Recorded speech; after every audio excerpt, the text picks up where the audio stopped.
इनमें ये दो आदतें ज़रूर होती हैं।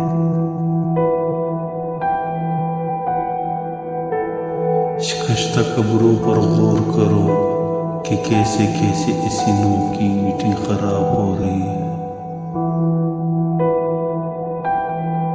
जिसने मखलूक से कुछ मांगा हो वो खालिक के दरवाजे से अंधा है।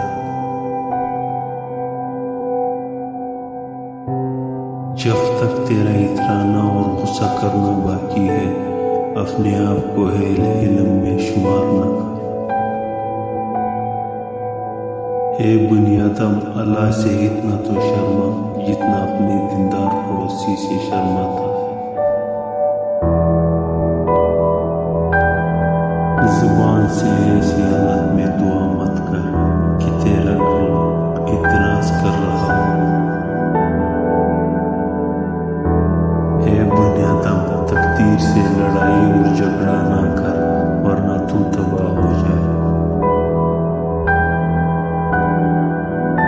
जो लोग अल्लाह वाले होते हैं इनमें ये दुआ